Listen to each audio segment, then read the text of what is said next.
Hello, everybody. Welcome to your daily pop of positivity. Let's talk about our light activation because we all need this on a Monday.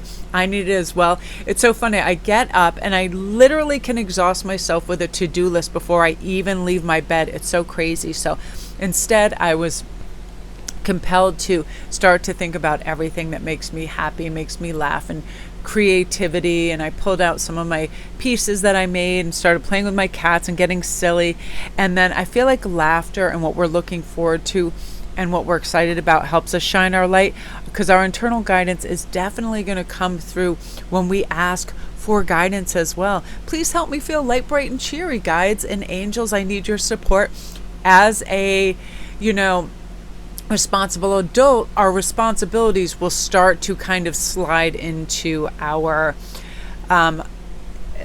right into our notice before the things that are sometimes wonderful, sweet, and easy, right? It's like, oh, look at this floor, it needs vacuuming. Oh, look at this cat, it needs feeding, right? How about, what can I listen to, like happy jazz or reggae first thing in the morning that will lift me up and make me happy and get me in a great mood, right? And then let's look at Krishna, devotion. Trust your spiritual guidance. Your commitment has been recognized. You are loved unconditionally. Our spirit guides, our angels, our kindreds out there, they're all a great big circle of love for us. They're all a great big cosmic hug for us when we tap into that. As soon as anything gets a little too rushed, frazzled, or fragmented to me, I just sit down, I take a deep breath, and I reconnect with that beautiful, loving energy and that higher and more loving vibrational energy that helps me. Because we're not what we do, we're not how quickly we do it.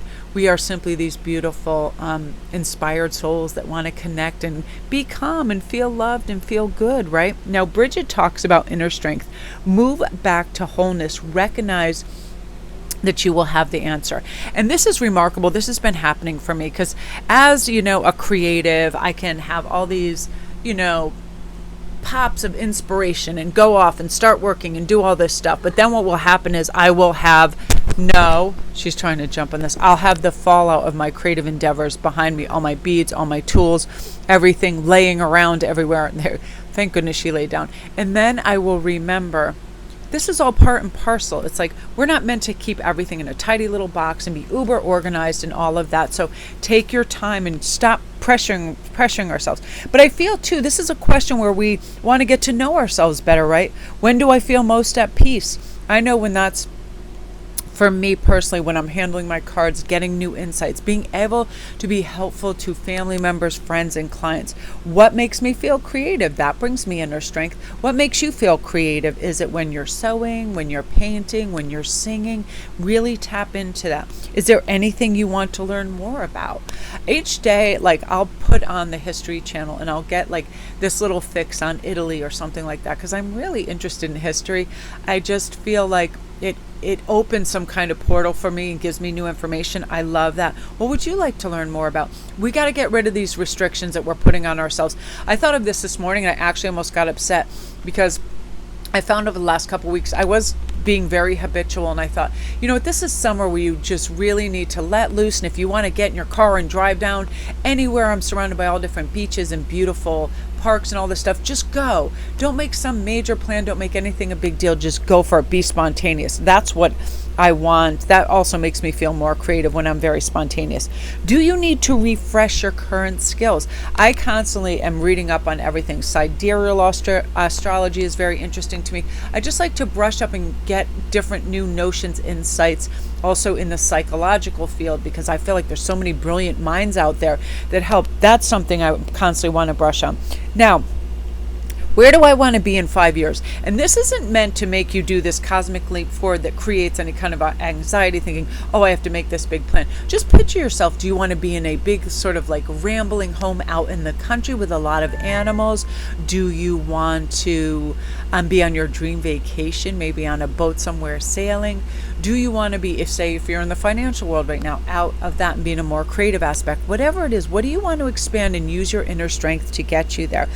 Because what I ask myself is, what inspires me to be a better person?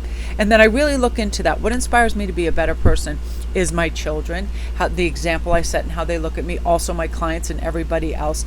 I always want to pervade an air of calmness, acceptance, non-judgmental, non-critical, really chill availability to people, because I feel my most fulfilled and I feel happily inspired when I'm able to help people find answers and make them feel situated and grounded, because I know what it was like to not have that. And I know my 20s, I would ping pong everywhere. I'd get so excited and I had such a hard time settling until I kind of trained myself and I matured into that. I know exactly what that's like, and it's not fun because you feel like you don't have your bearings and the wind can blow you and you're easily impressionable by other things, right? And you're kind of taunted by materialism and things that don't really matter. So this is also saying, do I feel supported by my current social network? Bridget knows that if people are gossipy, low vibrational, and not helpful, that we need to move away from them. And if they're loving and caring and they are, of our ilk and they are kindreds, then definitely we need to connect with them more. And we don't have to worry what people think of us. We should be worrying what we think of other people and their energy that they bring into our arena as well, right? You ever make plans with somebody and then you're automatically thinking, how can I cancel these plans? I used to do that all the time. Say yes, yes, yes, and then be like, oh my God, this is just going to be an emotional dump. This is just going to be whatever.